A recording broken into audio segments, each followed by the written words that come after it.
going on, guys? It is Friday, June 18th, and the MMA Junkie Twitter mailbag is back. This one is sandwiched between a massive pay-per-view that occurred last weekend and a pretty solid fight night tomorrow that with some stuff that's flying under the radar that we'll talk about in a bit. Let's jump into the UFC 263 stuff first, because clearly that is something that people are still interested in.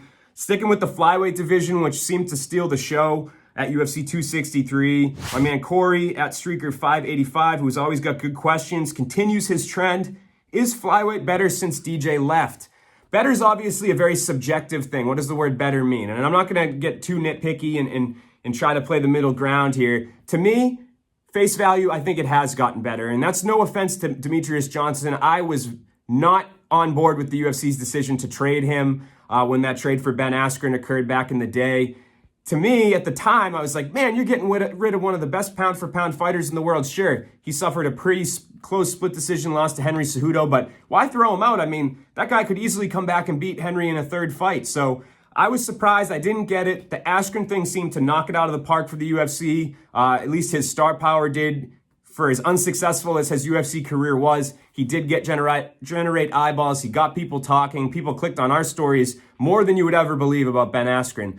So at the time, it seemed like things started to kind of shift in the UFC's favor as Ben Askren's career played out. Demetrius Johnson suffering losses.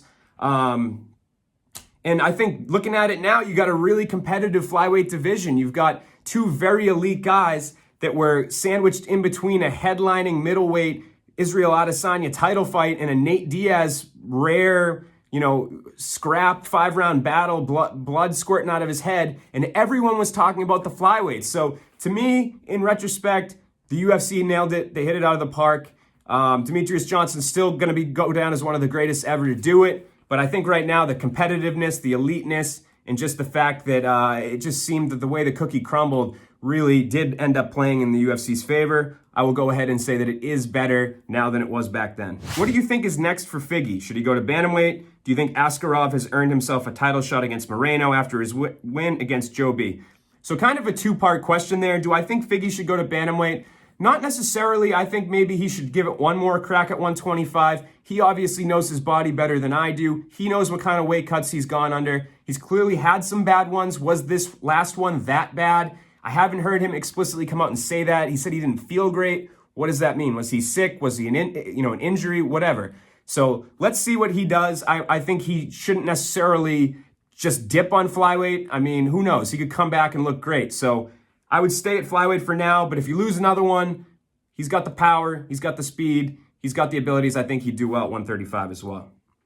Second part of that question, do you think Askarov has earned himself a title shot against Moreno? Yes. And from what I've heard, his team is optimistic that perhaps the UFC will say, hey, you don't have to fight Alex Perez next. We're going to put you in a title shot, because he is the next right guy in line. And I'm wondering if he regrets his decision to sign against Alex Perez, because if he wasn't booked right now, I would say that's a pretty easy fight for the UFC to book.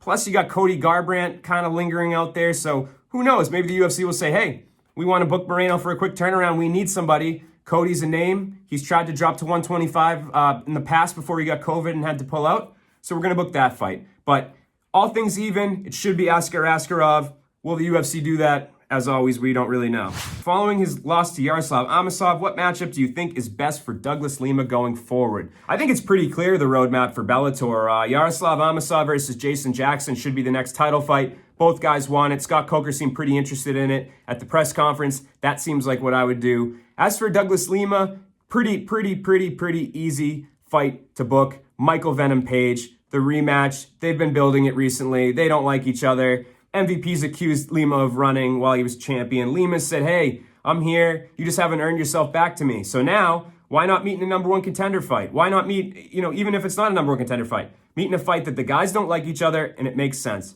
That's the fight to book. Anything else does not make any sense to me. Zane Bando asks, hey Nolan, what is the most under the radar fight at UFC Vegas 29 that fans should look forward to?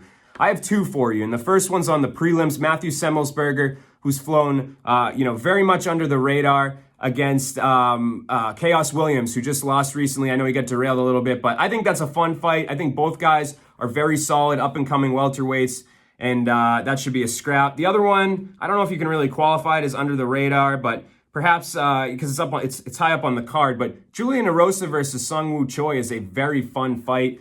Choi is very underrated. If you look at his losses, they all came to good guys. Erosa's reinvented himself for the second time. This is his third UFC stint, so I'm super excited for those scraps. And speaking of those scraps, we will have you covered all night long. Tomorrow night, Ken Hathaway and John Morgan will be on the ground in Las Vegas for UFC Vegas 29. We'll have a whole team back at home in our respective houses, myself included, working to provide you guys results, interviews, breaking news, anything else that happens. So keep it locked to MMA Junkie this weekend, guys, and have a good one.